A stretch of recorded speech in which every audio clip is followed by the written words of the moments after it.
एक बार नारद जी समस्त तीर्थों का भ्रमण करने के लिए गए। नारद जी कहाँ कहाँ गए? पुष्करम च प्रयागम च काशीं गोदावरीं तथा हरिक्षेत्रम कुरुक्षेत्रम श्रीरंगम सेतुबंधनम।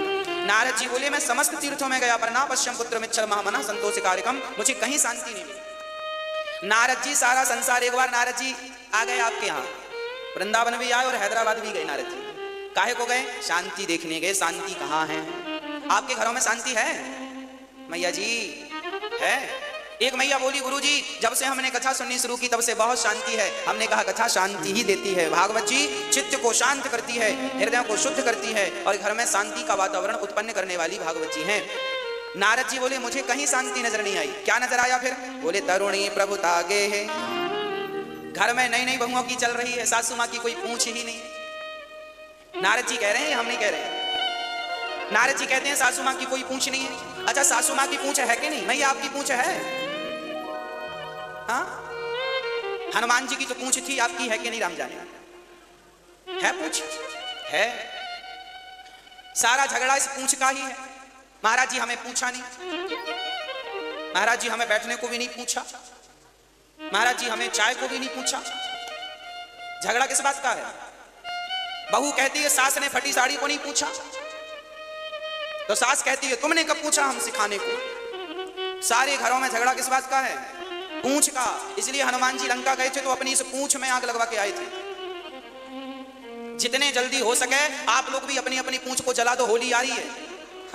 जला दो इस पूंछ को, नहीं तो ये पूंछ आपको जलाएगी। ये जो अहंकार की पूंछ है ना, हमें नहीं पूछा, हमें नहीं पूछा, अरे नहीं पूछा तो नहीं पूछा, तुम काहे मरे जा रहे हो? क्यों परेशान हो रहे हो? अपनी अहंकार की पूंछ को जलाकर भस्म कर दो, तब शांति मिलेगी। कोई पूछे ना पूछे, मेरी मां आप लोगों ने अपने चाबी दूसरों को दे रखी है। प्रॉब्लम यहां आप बहिर्मुखी हो। देखना दो बातें हैं। एक व्यक्ति वो है जो बहिर्मुखी है। बहिर्मुखी किसे कहते हैं? जो बाहर ज्यादा देखता हो। एक व्यक्ति वो होता है जो अंतर्मुखी होता है। बहिर्मुखी वाला व्यक्ति ऐसा होता है आपने हमें गाली दी, हमें बुरा लग जाएगा, हमें फलाने ने गाली दी। ये बहिर्मुखी आदमी है। स्त्री और पुरुष दोनों को बोल रहा हूं। आप बहिर्मुखी हैं तो सास की बात बुरी लगेगी, बहू की, जेठानी की, देवरानी की, पड़ोसी की, पड़ोसन की, सबकी बात बुरी लग सकती है। हमें पूछा नहीं क्योंकि आप बहिर्मुखी, आप बाहर के व्यवहार को देख रहे हैं। जबकि अंतर्मुखी कौन है? जो बाहर से कोई मतलब ना रखे, जो अंदर में भगवान का चिंतन करता हुआ सबको भगवान जानकर प्रणाम करता हुआ आगे बढ़ता रहे, वह व्यक्ति अंतर्मुखी है, शांत चित्त। उसे कोई फर्क नहीं पड़ता कि आप हमें गाली दे रहे हैं या आप हमारे सामने हाथ जोड़ के खड़े हैं, कोई फर्क नहीं पड़ता। जो व्यक्ति बहिर्मुखी है आज वो व्यक्ति बहुत दुखी है। हमारे साधु संत जो जंगल में जा जाके उल्टे लटके रहते हैं, भजन करते हैं, ये क्या कर रहे हैं? ये अपने आप को अंतर्मुखी ही तो बना रहे हैं। और ये जरूरी नहीं है कि आप घर छोड़ के जंगल जाएं तो अंतर्मुखी बने। आप पत्नी पति परिवार के बीच में रहकर अंतर्मुखी बनिए। सुदामा जी अंतर्मुखी थे, पत्नी के साथ और बच्चों के साथ रहते थे। मिल जाए तो खा लेते थे, नहीं मिले तो भूखे रह जाते थे। ना शिकायत करते थे, ना किसी से झगड़ा करते थे। अंतर्मुखी। कोई गाली दे दे, चल भैया हमने कोई पाप किया होगा जिसका परिणाम हमें गाली के रूप में मिल गया, कोई दो थप्पड़ गाल पे जमा दे तो कोई बात नहीं भैया, हमने कोई पाप किया होगा तो थप्पड़ हमें दो पड़ गए, कोई बात नहीं। हम भगवान का चिंतन करने आए, हमें 100 साल तो जीना है। 100 साल में भी 20 साल निकाल दो। 10 साल तो कुछ समझ में नहीं आया, छोटे थे, कपड़े पहनने का भी ज्ञान नहीं था। 10 साल के बच्चे को भी ठीक से कपड़ा पहनना नहीं आता, माँ पहनाती है, चलो कपड़ा पहनना आ भी जाए तो उसके कोई बहुत अच्छा सांसारिक क्रियाएं नहीं आती। 10 साल वो निकाल दो और बाद के 90 साल के बाद जिंदा रह गए तो ना चलना आएगा ना खाना आएगा, तो 20 साल या 80 साल की एज बची। यदि 100 साल के हो तो 80 साल पकड़ के चलो। ये 80 साल हमारे पास है, उसमें भी हमें 80 साल में 40 साल तो सोना है। पूरी रात सोता है, 12 घंटे का दिन 12 घंटे की रात, तो 40 साल सोना, बचा कितना? 40 साल। और 40 साल में फिर नहाने का समय, खाने का समय, झगड़े का समय, निंदा चुगली का समय, ये सब निकालने के बाद तुम्हारे पास बचा कितना? और जो समय बचा है वो 25 30 40 साल बचा है, जो 30 साल बचा है उसमें भी तुम झगड़ा ही करोगे। उसमें भी तुम ये देखोगे कि ये हमारा सम्मान नहीं किया। अब अरे करने ना करे सम्मान, सुना करे चूल्हे में जाए। तुम्हारा क्या भूल गया, क्या कम पड़ गए? तुम वजन कम हो गया, तुम्हारा सम्मान नहीं हुआ। तो ये मान अपमान सम्मान जब तक इनसे ऊपर नहीं उठते आप, तब तक आपको भगवत प्राप्ति नहीं होगी। जिन जिन संतों ने, बताओ क्या मीराबाई का अपमान नहीं हुआ? क्या मीराबाई को राणा ने यह नहीं कहा कि तूने मेरा कुल बिगाड़ दिया? संतों के बाबाओं के बीच में जा जाके नाचती है, कहते थे इसने तो कुल का नाश कर दिया। बाबाओं के बीच में जाती है, चरित्र बिगाड़ के आती है। क्या क्या ना कहा मीरा को, चरित्र से गिरी कहा, जहर पिलाया उसके ससुर ने, पर क्या हुआ? मीराबाई क्या अपमान में उलझी? बोलो।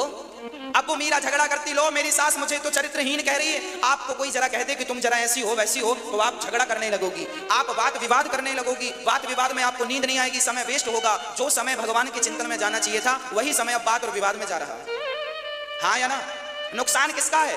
आप हमें गाली दे के आगे बढ़ जाएंगे, पर हम रात भर सोचते रहेंगे फलाने ने गाली दी, गाली दी। आप तो आराम से सो रहे हैं, हम सोच रहे हैं, क्योंकि हम बहिर्मुखी हैं, क्योंकि हम बहिर्मुखी हैं। मीरा को गालियां दी, लोगों ने जलील किया, पर मीरा ने जानती थी इनसे झगड़ा करके क्या करेंगे, इनके मुंह क्या लगे। वो इस मान अपमान से ऊपर उठ चुकी थी, वो स्त्री मान अपमान से। बोलो मेरी मां। हाँ, तो आप लोग कब उठोगी? राधे राधे सभी को। महाराज जी के ये वचन कितने गहरे और प्रेरणादायक थे, है ना? अब मैं आपके साथ इस प्रवचन का सार और उससे जुड़े महत्वपूर्ण बिंदुओं को साझा करना चाहूंगा। महाराज जी ने समझाया कि हमेशा खुश और संतुष्ट रहने के लिए हमें इन बातों पर ध्यान देना चाहिए। जीवन में जो भी मिला है, उसके लिए भगवान को धन्यवाद कहना सीखें।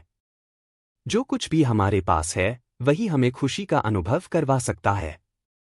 व्यर्थ की इच्छाएं और अनावश्यक चिंताओं को छोड़ना बेहद जरूरी है। ध्यान और भगवान के भजन से हमारा मन शांत होता है और हमें सच्ची खुशी मिलती है। महाराज जी ने नारद जी का उदाहरण देते हुए बताया कि उनका जीवन भगवान की सेवा और प्रेम से प्रेरित था।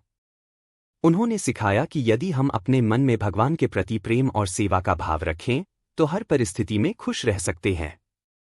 नारद जी ने अपने जीवन को पूरी तरह से भगवान को समर्पित कर दिया। इससे उन्हें न केवल आत्मिक संतोष मिला, बल्कि उनकी सारी इच्छाएं भगवान ने स्वयं पूरी कर दी। महाराज जी ने यह भी बताया कि अच्छे लोगों के साथ समय बिताने से हमारा मन पवित्र और प्रसन्न रहता है। इस प्रकार महाराज जी ने हमें यह सिखाया कि सच्ची खुशी भगवान में ही है। उनकी भक्ति, उनके प्रति समर्पण और उनके गुणगान से ही हमारा जीवन शांत और संतुष्ट हो सकता है। तो दोस्तों, यह वीडियो अनिरुद्धाचार्य जी महाराज जी के वचनों से प्रेरित है। अगर आपको यह ज्ञानवर्धक और प्रेरणादायक लगा, तो इस वीडियो को लाइक करें, अपने दोस्तों के साथ शेयर करें और चैनल को सब्सक्राइब करना न भूलें। धन्यवाद। जय श्री हरि।